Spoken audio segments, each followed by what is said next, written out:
and bedroom sets, plus our dining hall furniture for our new home from Kingdom. Wow, Mom, that makes 4 of us. I usually get my stationery items from Kingdom, and my teacher also mentioned that our classroom furniture was provided by Kingdom. So there you have it. Whenever you're thinking about setting up an office or acquiring furniture for your home, etc., Kingdom Books and Stationery should be your first port of call. With over 40 years experience in the industry, we stock and supply a wide variety of globally sourced office and home furniture, stationery and equipment. Visit our head office, Takweje, Osu near the Osu Cemetery, Temania Community 4, Takoradi opposite Vijay Mays Plaza, Cape Coast University Bookshop, Spintex Road near Absa Bank, Atomic Center Point Mall, Winneba University Campus, KNUST, the University Bookshop, and Santasi in Kumasi. You can also visit our shop online, www.kingdomstoreonline.com. Hurry while stock lasts. For further inquiries, contact us on 050-162-0810 or 0302-764-101. Email info@kingdomgh.com. Kingdom Books and Stationery Limited, where quality and affordability is assured. Terms and conditions apply.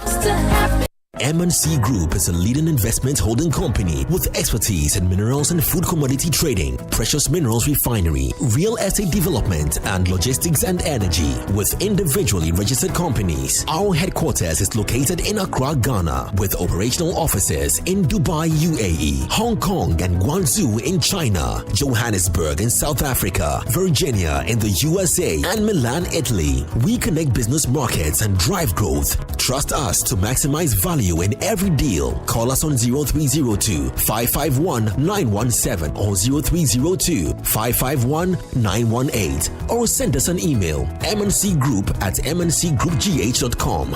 MNC Group, totally reliant.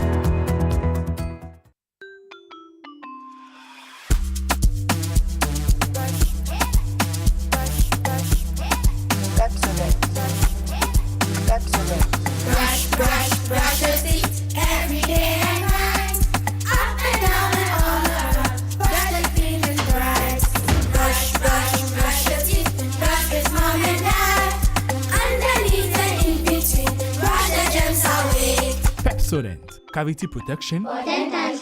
This advert is FDA approved. Ama, big news! Star Oil is now the largest oil marketing company in Ghana. Wow, that's huge! Yes, so the largest distributor of petroleum products in Ghana. Ever since I switched to Star Oil, my car runs smoother. The fuel lasts longer, no strange engine sound, just clean, powerful performance. Oh, same here. I used to refill every 3 days until I switched to Star Oil. Now, my fuel lasts way longer. I don't know what magic is inside, but my car loves it. Exactly. It's not magical. From Accra to Kumasi to Tamale, Star Oil day everywhere with 240 filling stations and counting. That's why more Ghanaians are choosing Star Oil. Hey, my tank is almost empty. I am heading to Star Oil right now before the queue starts. I'm right behind you, Amma. We set out with a mission to serve better and lead boldly. We're proud to say we are Ghana's #1 oil marketing company. To our loyal Star savers across the country, thank you for believing in us. Star Oil, quality and affordable fuels for all.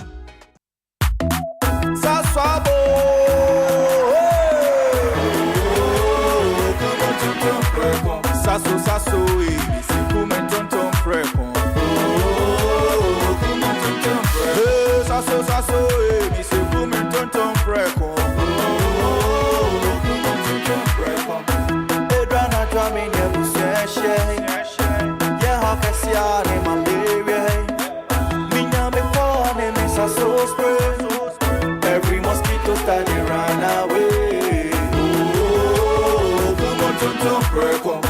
Sasso, mi se come tonton preko. Come tonton preko. Sasso, come tonton preko. Na ni sham ne die e demonstranko. This advert is FDA approved.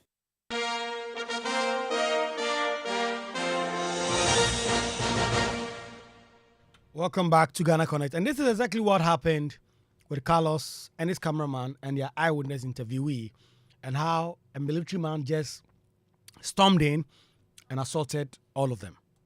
Around 6:20. That was on when? Is it Thursday or some? It was Tuesday. I'm a pressman. Yes. What are you doing here? He's an eyewitness. What are you doing? Oh! What's happening? What's happening? Huh?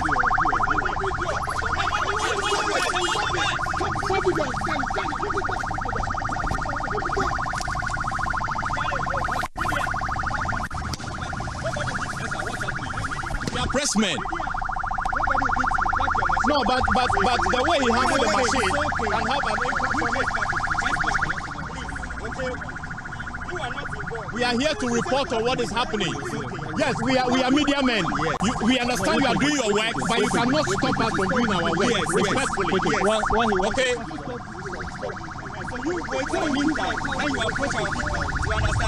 The media, we have to report what we are seeing.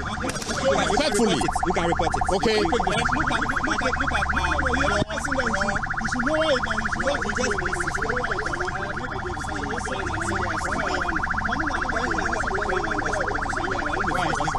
So you the microphone go. You see? Bring that phone. Bring that phone. That phone is still giving you. Sorry. Oh, no. I'm sorry, we're using the phone. No. It's not recording. I'm just making a call. They not be camera with this. Not be camera with this. They not be camera with this. I tell you, I was talking to my producer. You are trying to be smartness, but I'm yes, sir. I'll slap you. Oh, don't slap him. This one be carrying video. I'll slap you. This one not be carrying video. Go and join it. Go and join the car. Not be carrying video. Let's go. Go and join the car. Where's the phone? I spoke to you. Don't free yourself. Don't free yourself.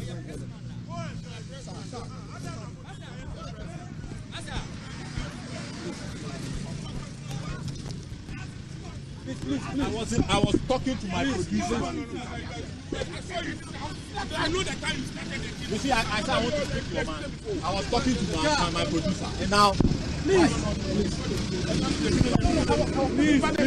What about this? What about this? I will try it. Don't drive this market. I am not part of this. I'm just a journalist to report on this matter.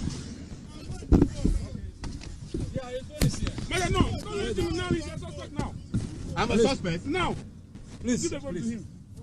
I'm talking to my producer. So how do I? All of this shame. I'm lost for words. That journalists who had gone out there to report on a matter of significant national interest. Of course, all of us woke up one morning to see videos on social media of bulldozers, tractors, really bringing down a building said to belong to Mr. McDan. Of course, a national public matter, just around a very strategic national security installation. So journalists, like what we do, we went there to report what exactly was happening. So Carlos went there together with his cameraman, and then found someone who was an eyewitness, saw what happened with the demolition, and then just ask basic questions. What happened? What did you see? It was live on TV, live in the morning on news. And these soldiers, who clearly weren't properly trained, and you wonder how they got into the service, just gets in there, pounds first on the eyewitness. And in fact, at the start of the audio and in the video, you see soldiers who are supposed to exercise restraint. This is not a war zone. This was a journalist with a microphone interviewing an eyewitness, just pouncing on that eyewitness and then beating him to a pulp. The eyewitness was on the floor and they were still whipping this person. And then, as though that wasn't enough, a journalist that had just picked his phone to talk to his producers. This was live on TV, and so producers getting worried calls the reporter. What is going on? This soldier brings the anger to the reporter, starts beating him up, literally, punching him, and saying that he's trying to film.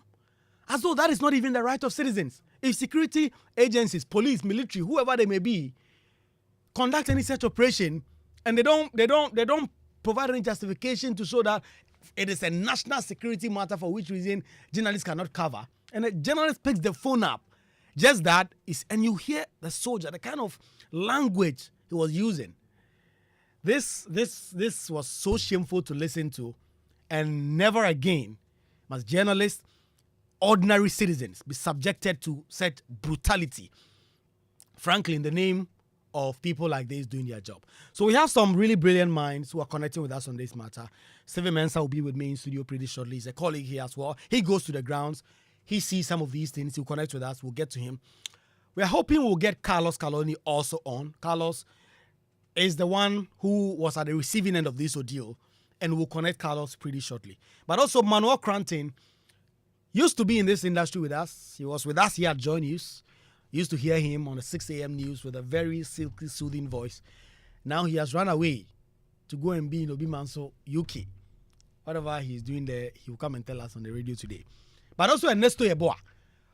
He's such a spirited public advocate who's followed matters of this nature so many times. In fact, he has also been at the end of so many times the receiving end of security service brutality. I remember him in Parliament protesting at that time that infamous decision by Parliament to construct a new chamber and how he was treated, just bungled and thrown into the cells for as many hours as they could keep him there. So let me start with you, Manuel Cranton. You've watched the videos, and to be very honest, I watched that video the day it happened. The volume wasn't just quite as high. And today, listening to this quietly with this in my ears, I'm seething with anger, literally. And for, like they say, Kwaku Asante because manonda, like we will be exchanging words there. Like, how do you treat a journalist and an ordinary civilian in this matter? Manuel, I wonder what you felt watching and listening to this. Well, good evening, Kwaku, and thank you so much for having me. And just to quickly react to your question, I mean, it was a feeling of angst, and I tell you what, I was livid because it's happened one too many times, and so it got me thinking. And myself and you have had your separate conversation on this matter elsewhere.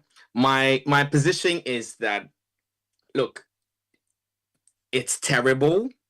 Nobody, forget about being a journalist. Nobody, whether a mason, whether a carpenter, whether a lawyer, whether an MP, what have you, should be subjected to that level of brutality in their line of duty, provided they are not committing crime. And even when they have committed crimes, they are laying down procedures on how to effect arrests and then prosecute. So there's absolutely no justification for any of the things that we've listened to on the radio, and for those of you who have seen it on the television, and social media, there's no justification for it.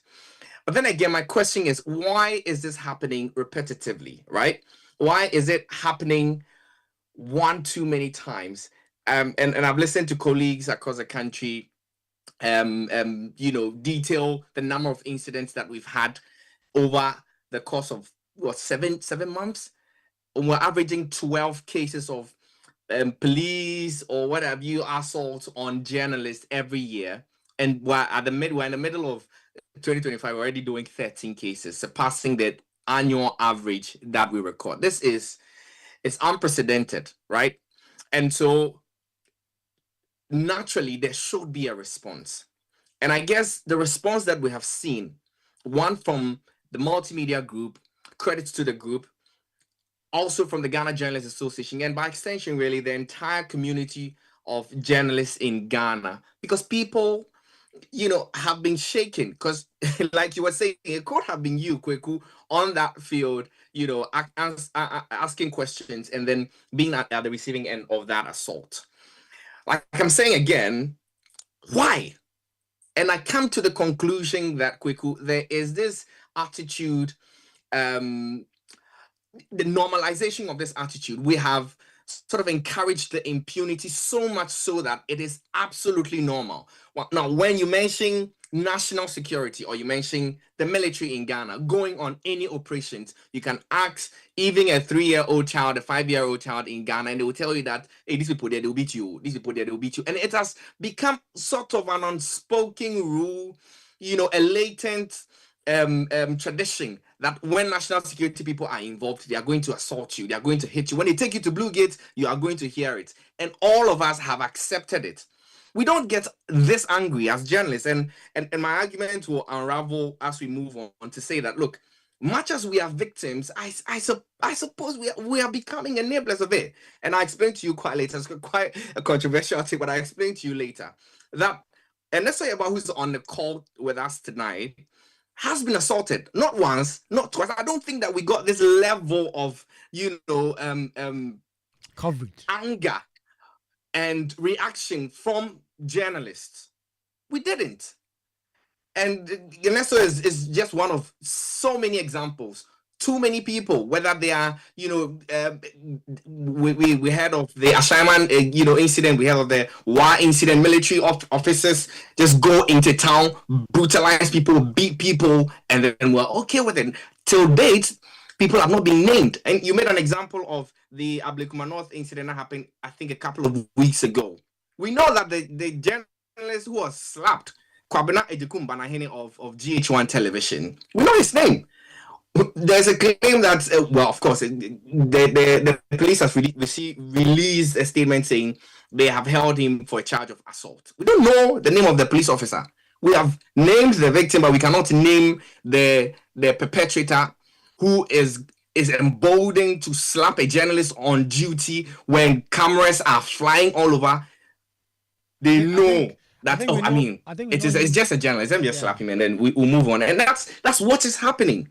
My position to you is the reaction, the anger should not be because it is Carlos, and my heart goes out to Carlos. That shouldn't happen to anybody. It should not be because it is a journalist who has been assaulted.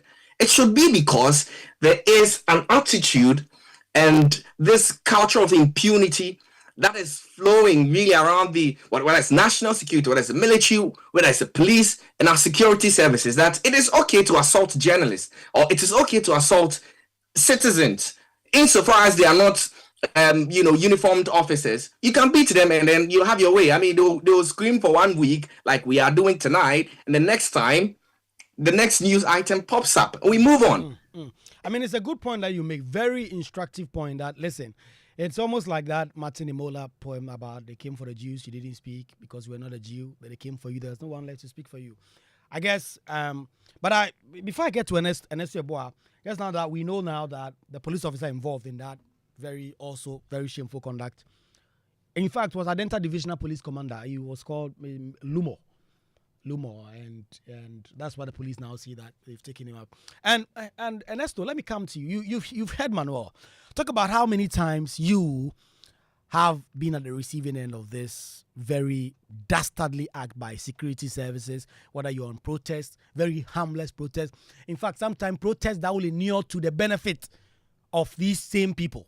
And then they come about because some political official that just call them to go and do something, and then they move in it.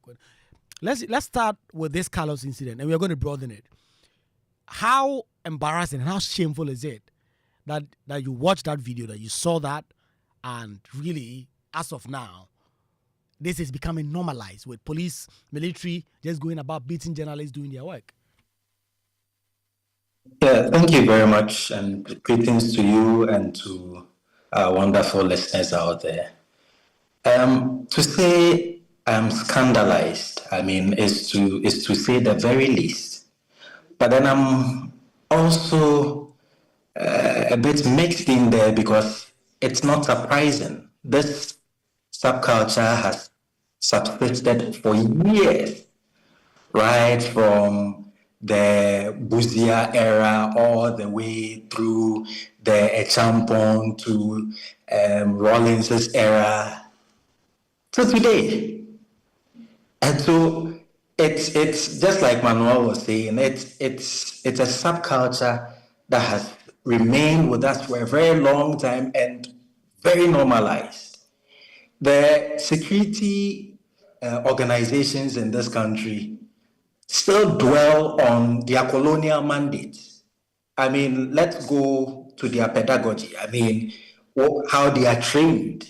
And it is obey before complain. I mean, so you are not even allowed to think.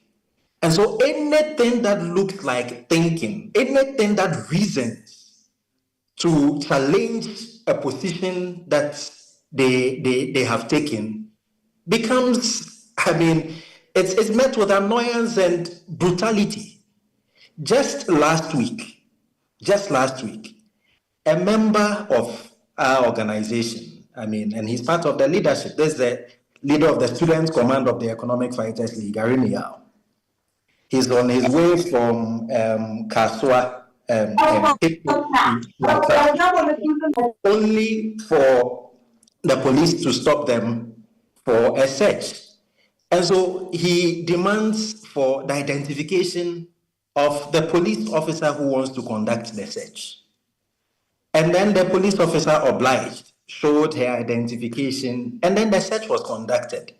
And when she was satisfied, she said they can go. Just when Commander Arimiao was about to leave, the police officer's colleagues, who are angered by the fact that a man had questioned their colleague, took to beating him up mercilessly, kicking him on the floor, and then throwing him behind.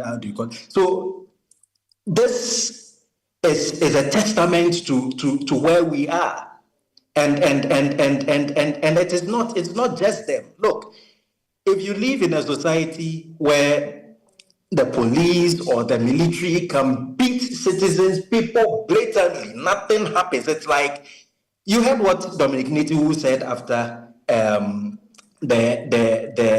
Ashiaman beatings, by the army officers, including all the others, the Northern Region, Upper East, Bronga, Hafo, and all of that. We heard what he said, what the commentary was, that any attempt to rein them in and to enforce, the dignity of all of us would mean that there will be low morale in the camp.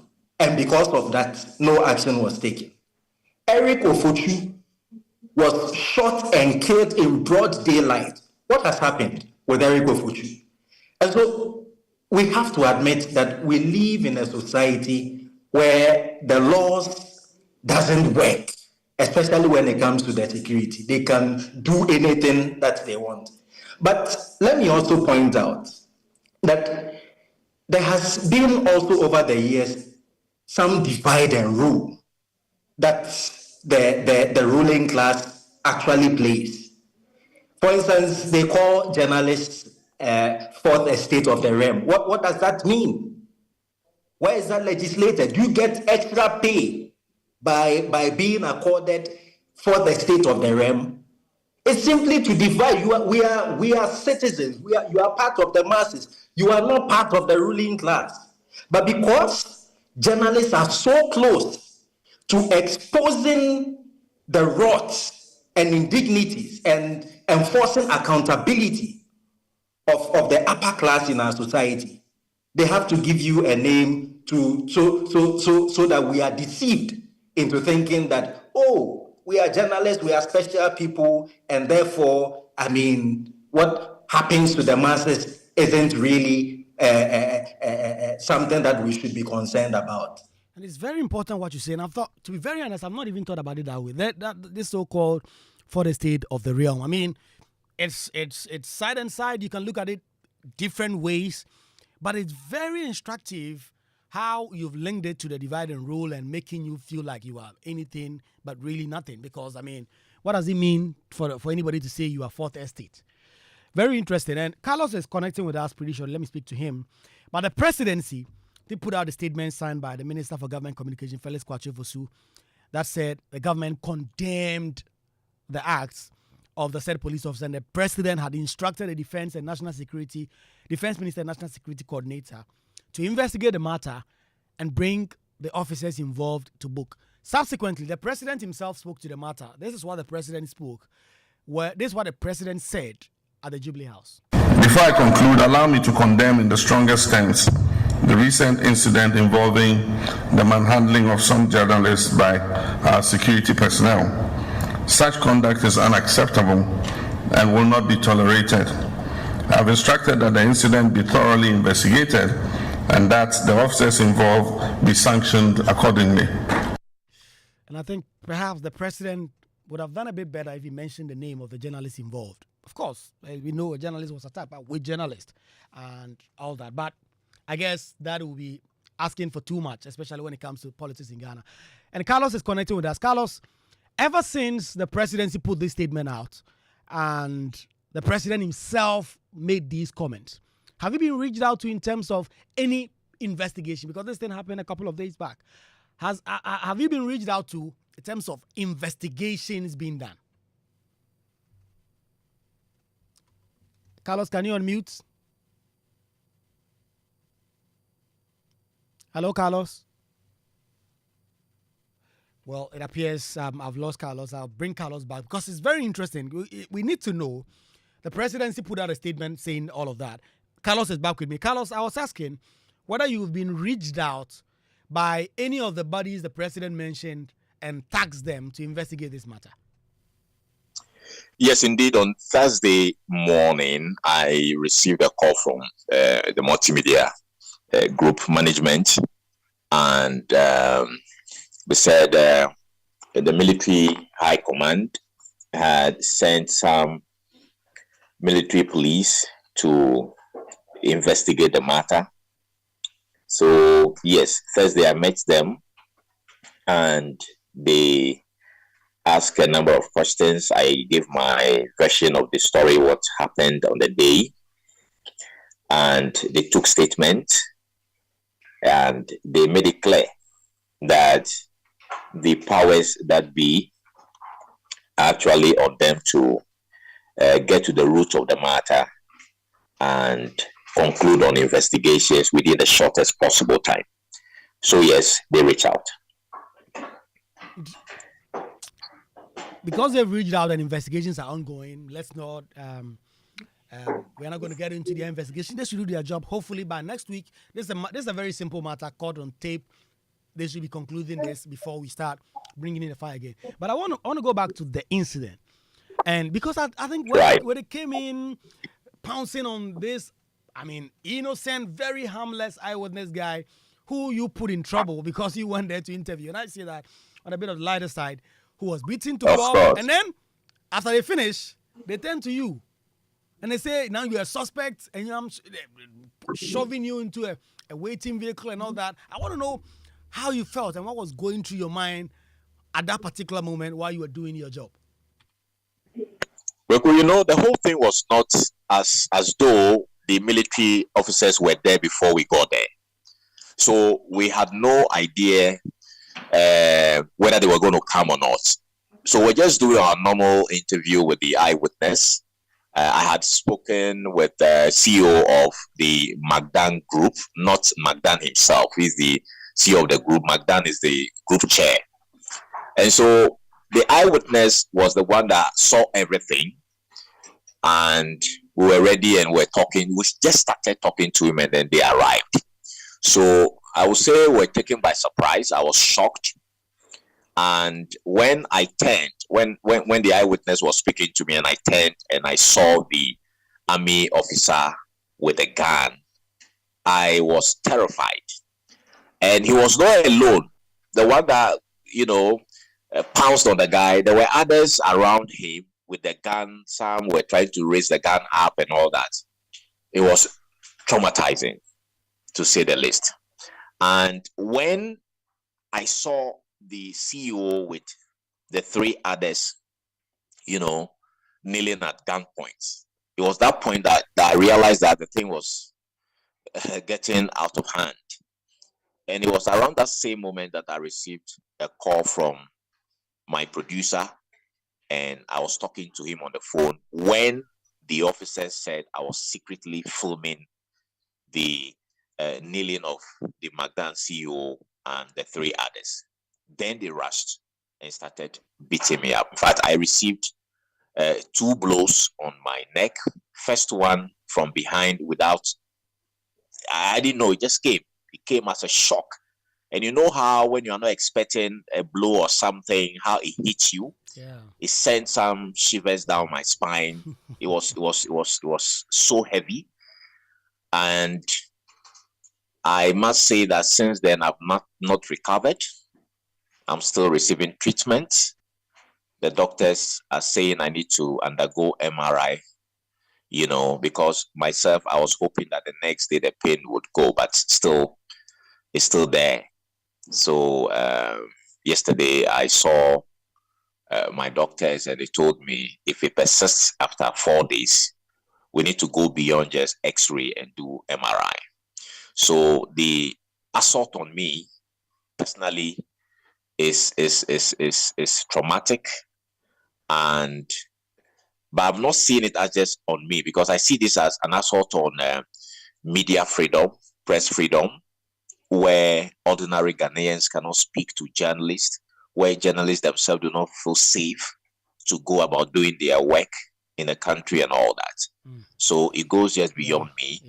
And even my pain is that as we speak, I've not been able to reach the eyewitness that was talking to me, because he started talking to me and the whole thing started. They came in, the assault and all that. They've gone to throw him in some cell and left him there, or maybe they just left him, he went somewhere. Exactly. How to trace him has become a big deal, and I keep blaming myself for even, starting to speak to him, and innocent guy, and he went through all of this. Psychologically, I'm asking whether anybody at all has given him any psychological, therapy of a sort to, let him get out of that and all that. So he's been one of my biggest headaches, apart from what I'm going through myself also. Part of the story was also not told. When the camera was down, there was an officer that stood behind the cameraman and ensuring he didn't film. What he didn't know was that the camera was still rolling live on TV. So I really don't know what pushed the officers to do what they did. Very, very reckless conduct there by some of these officers. And Carlos, thank you very much. I watched that video, and I could not put myself in your shoes, having to go through that ordeal. And hopefully you can recover soon enough and join all of us back here, so that we continue doing this work that we do, serving the very people that you go out there and then they pounce on you every now and then and they beat you. Carlos, thank you very much. And again, like I said, hopefully this investigation goes and concludes as soon as possible. This one, we can assure those persons investigating this, it will not be like those investigations you say you are doing and never conclude. You will have to conclude that investigation, and actions must be taken. Thank you, Carlos. Manuel, let me come back to you. So you've heard Carlos's account again, apart from what you've listened to. The president himself spoke to this directly, condemning it a day after his Minister for Government Communications had put out a statement on his instructions. The GGA has been speaking tough on this. Are you happy with the effort of the government so far? Because I am not, particularly when it comes to the statement of the Ghana Armed Forces. It's really one of those generic PR statement they put out about we're investigating, and then that is it. No action about immediately what have been done against that police officer. Because this guy cannot go back on the street and do that to the next person while they are being investigated. I wonder what you make of the preliminary actions that have been taken. Yeah, Kwaku, you could trace the entire incident back to the hierarchy of national security, military, what have you, wherever those officers are from. Now, if you listen carefully to the audio and the footage that you played, there were, I think, about 3 officers who just pounced on the eyewitness, and another one in plain clothes. Now, as one of the uniformed officers threatened to slap Carlos, the plainclothes officer said, "No, don't slap him. Oh, you can go on and do your work. You can go on and do your work." Clearly telling you that there is a stark contrast in the appreciation of what must be done on the field in terms of operational tactics and what have you. There's a clear difference in understanding that plain uniform guy had compared to what the uniformed officers had. Question: who sent them to go to the field to go and conduct that exercise? I think at this point, 48 hours and over since that incident, it beats my mind why, one, those officers have not been interdicted, 2, we do not know who gave the order. What was the operational order to them? Go and do what? Is my question. So you are watching a journalist on a television interviewing an eyewitness, or a journalist reporting from a field, and then you have issues with it. Okay, we know that in the national security, in the military, in the police, what have you, no officer goes ahead to do anything without having been ordered. My question, Kwaku, who gave them the order and what were the terms of that order? If we cannot answer that question, I'm sorry, Mr. President, but you are pussyfooting the issue by telling me that you have ordered for investigations to be carried. It is 48 hours. Kwaku, are you telling me that if the Minister of Government Communications, Felix Ofosu-Kwakye, was today met by armed national security officers together with a plainclothes officer, and he was assaulted in the manner in which Carlos, his cameraman, and the eyewitness they were interviewing on the day, he was assaulted in that fashion 48 hours after, the president will be telling us that I have ordered for investigations? That's I'm sorry, but it is I don't know, this I don't even know the expression to use for it, but please. And I hear some of the journalists say, oh, we are grateful to the GJA, we are grateful to the presidency for taking swift action for it. This is not action. I guess this is talk shop. Yeah, this is talk shop. We become very used to very we have become very used to we are almost like bare minimum. Bare minimum. So yeah, because we are used to not hearing anything from authorities anyway. And so when the president himself stands behind that presidential podium and issue an edict, even if it's empty, people are like, okay, yeah, that's like a new. And that's Kwaku, my issue. My issue is that, and just make reference to Ernesto's arguments that this is something that has historical roots and so on. But you cannot understand that back in the day it was a military regime, coup d'etats here and there and so on. Not to excuse it, but under democratic rule, Kwaku, 48 hours after a journalist, his cameraman, and then an eyewitness, and my heart goes out to it because on the tape you see them hitting the guy with a whip or a belt or whatever, kicking him in the stomach as he was on the ground. You see, and you say 48 hours later, you have directed. I think, Mr. President, and especially because the GJA president has said that, Mr. President, John Dramani Mahama is a member of the Ghana Journalists Association in good standing. I think that he owes his colleagues, journalists and others, a bit more than I have directed. Who gave the order? Who? And what order did they give? And I think those are very important points you raise, especially, like you said, many hours after this event. At least some new information should have been made available to the public. And to be very honest, my suspicion, and I'm not imputing bad faith on the government in terms of whatever they're going to do. Of course, we are going to wait and see what happens next week. But what normally happens with this is, because people are very happy with bare minimum, when they say there's investigation, because there are so many things people have said there's investigation. Look, there was a military man in Kumasi, in the Ashanti region, were caught on tape. They were just driving by in a pontoon or whatever they call it. I don't know the term. And they just got down and saw people on a funeral procession. And then there was one gentleman just wearing military fatigue. They shot that guy in the head and killed the guy. It's been many months. I did that story here. When I say I did that story, in terms of when we were assigned, I worked on that story. I spoke to the member of parliament from the area. They said, oh, we are investigating the matter. It's been many months. Ashanti Regional Police put out a statement. They were asking the military hierarchy to release that officer to them. Up until today, none of us know what exactly. And sometimes, of course, I blame those of us in the media because we have a lack of follow-up culture. We do the story and then we move on.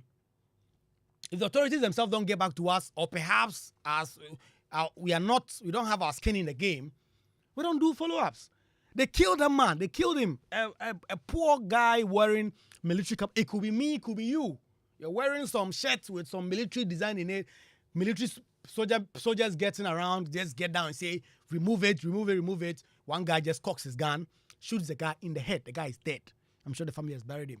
Perhaps has a mother, a father, who relied on this family member, perhaps as a breadwinner. That guy is gone. And the police haven't updated us. The military hierarchy haven't said a word since then. Just like that. That guy is dead and gone. And there are so many stories. Soldiers went into a Simon and beat everyone inside. I live at Medina. It could be me. Tomorrow, some rascals can knock down a military guy, and a military man will come in there. They won't ask, who are you? Which party do you support? What do you do? Where's your ID card? They'll beat everyone up. They'll beat everyone up inside. And the defense minister at the time will say, well, if you take any action, it will affect the morale of the officers in the barracks. So yeah, allow them to go on a rampage. There's not a single person listening to this show now who does not have like anything closely, haven't seen these attacks before, where soldiers see you wearing a military camouflage, for instance, and they want to strip you naked just because they say you are wearing a military camouflage. If they insist, of course, there's a law like that says, well, don't. But the way they interpret it, you could, if you think that person has committed an offense, there are police officers everywhere. Pick that person, just go and hand him over to the police and go, because the police does not take care of internal security. The military just go about and say, yeah, that's their training. And I'm telling you, if you have this conversation anywhere today, the number of Ghanaians you will hear who will tell you, na journalists no koye den wo ho. Okoye den wo ho. I don't know cover the way. The kind of people, sometimes educated people, even lawyers, bankers, journalists, who tell you koye den wo ho. I remember Caleb Kude's case so much. I know journalists today, I've never been able to look at them the same way. Who were telling Caleb, now koye den wo national security gate. You can record the video koye den. How can you ask that? That public resources have been used to buy vehicles. They were parked there for years and they were gathering dust. And a journalist went to do an undercover story. He was caught, he was beaten. And the journalist was asking, because he just wants to sit in the newsroom and do, I catch you, like Paul Ademochi would say. And as to which part of this is in the national psyche, so that I'm sure there are so many officers who will be listening to me today and be sitting with anger and saying, because in their psyche, they are really above the law. And then, those of us civilians ourselves who say so much to offer excuses to their wanton disregard for our rights. Well, I think that it's deep. It's something very deep. And it's only recently that I even started watching some of my own videos about police abuse and things like that. And as much as the footages themselves breaks me, what kills something inside me actually has to do with the comment section and what Ghanaians are saying in their numbers. Foolish boy, crazy like them for crack your head, cry, and that like very, very, very insensitive comments. And I'm like, what is happening? So I think that we have to deliberately and intentionally work on some public education of sorts, so that the people we are fighting for, I mean, you journalists and we activists, would appreciate the nature of what we do and the rights and protections that must come with it in order to protect they themselves, their interests. Because sometimes it looks to me in the comments that that aspect is lost on the vast majority of our people. But I also want to send my heart out to Carlos. Listening to him, I don't know, but I feel really bad for him. To be hit when you are unaware, it is one of the most painful things that can happen. And this is not just an ordinary blow. It is coming from somebody who has been trained to hit, trained to immobilize.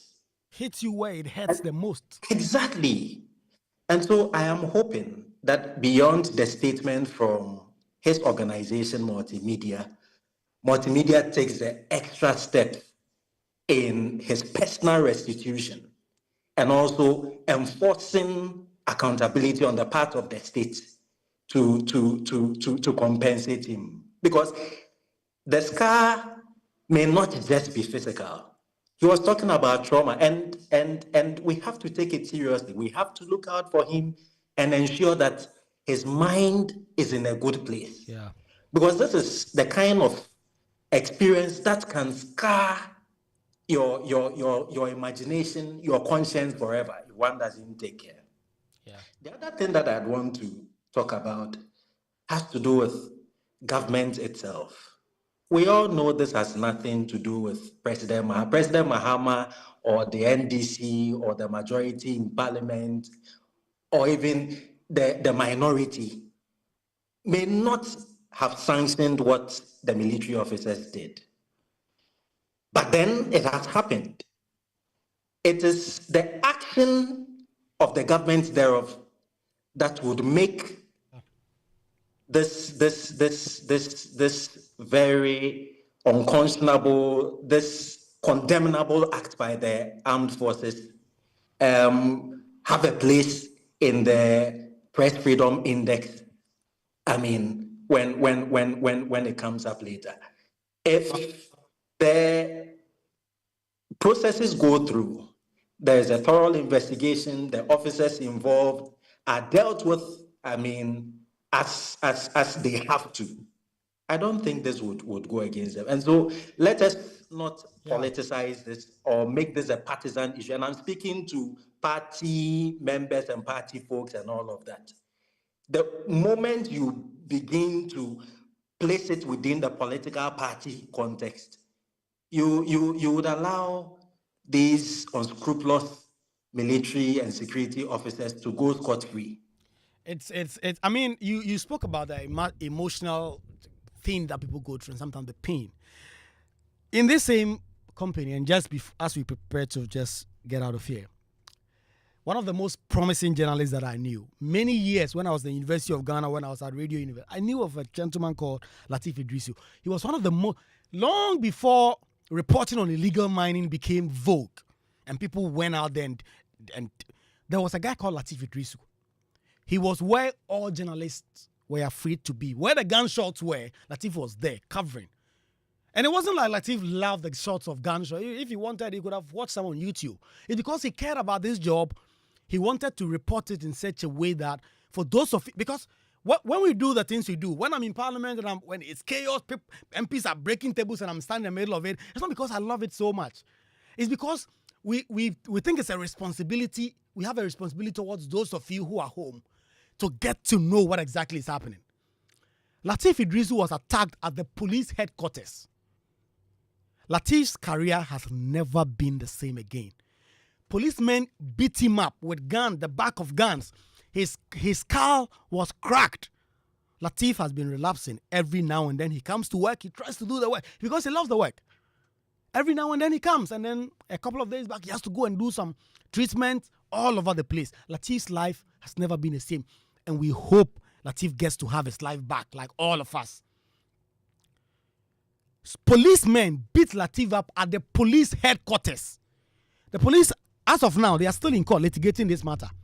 They still say there were no CCTV footage of that day or of that incident. The CCTV was there, but of that incident, they don't have it.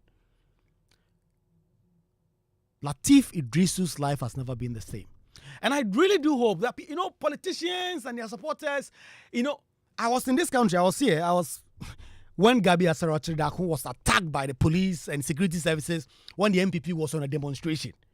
Everybody condemned that. And the NDC, at the time, they were trying to excuse the actions of the police. Trying to offer justifications. And then power changes hands. And then NDC, you go on a demonstration, then they beat you up. And then MPP, all of a sudden, the same guys that condemn the acts of the police, all of a sudden, they love the police. Then, power changes hands against. Then it's Able Kumanov. Then they beat you up there. The police people are looking at it. They are not doing anything. And then, all of a sudden, you have some... Politicians need to know that these guys, they are just ready to beat you so long as you are not in power. So long as you have nothing to... Because, of course, if they went to meet anyone who was a notable person in office, a parliamentarian on the governing party side, a minister, a state CEO, they will not do that. Even if the person was doing well, because we see people in power, what they do on our roads, nothing happened to them. The moment they see them, they even salute them. They are just waiting to beat you when power changes hands. So I won't put it past that This year, if people go on protest, when they beat Oliver Barker-Vormawor and co. at protesters, they beat them up. And I have people today who are criticizing the police and the government for what happened in Ablekuma North, who actually cheered the security services on for what happened with Oliver Barker-Vormawor and co. It's almost like, yeah, like you can beat anybody else. And people think this is far from them. I hear people, and like Ernesto's incident happened in Parliament. People were in the comments, like you were saying, but they should do you this, they should do you that. The police are waiting to beat you. The military are waiting to beat you.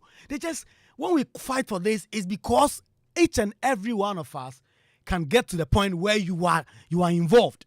If the police or military go on rampage in some place, they don't ask you, have you said something in our support before? Have you? Who are you? They won't ask you. If you're a part of those in assignment and they caught you, they're not going to ask you any question. They beat you up and they go away. So we must all, this one is a national conversation. It's a thing that can happen to any one of us. So you deal with it, and then we are all safe. Because we need to fight this and get to the place where these matters end once and for all. And if it doesn't, well, you will be the next, and then you will be beaten up. So I really do hope that you join us. Let's speak about this. Other media houses, this is not a Joy News matter. This is not a GH1 matter. When they attack GH1, we all need to come out there and do this and demand something. Because if journalists are free to be able to go about their work and not feel that you can be attacked and beaten, look at me, I'm my mother's only male child. If you go somewhere and somebody does something that alters my life or takes my life, so now I go on the ground, I'm unable to give off my best because I'm looking at my back, I'm looking everywhere, waiting to see if there will be attack on me. These things must end. This is big 2025. Soldiers who are trained for so long should not be going about exhibiting such crass behavior, honestly. And there are so many military officers who are professional, who go about doing their work. They do their work well. So these matters should not be happening. Tomorrow on Newsfile, Nolly Prosequa, AG justification and minorities demand, CJ removal, hopes of judicial rescues dashed, and OSP detains Paul Adomotre, pursuing corruption or witch hunt. Samson Lade Anyenini and his guest will be doing this. And up next, right next, after I leave this chair, Andy Dusty, the personal DJ of Daddy Lumba, is coming to do an interview with Daddy Lumba. That is, I'm telling you, Andy Dusty is about to do an interview with Daddy Lumba. It's actually a live interview. So you don't have to go anywhere. Well, when I talk about live, I'm talking to you about an interview you cannot miss. Andy Dusty is about to interview Daddy Lumba on this platform right about now. So we'll see you again same time next week, right here on this very important. And why is Sarah standing at the door waiting for me like I stole his back? I'll be back same time next week. My name is Kwaku Asante. Have a great weekend. Around 6:20.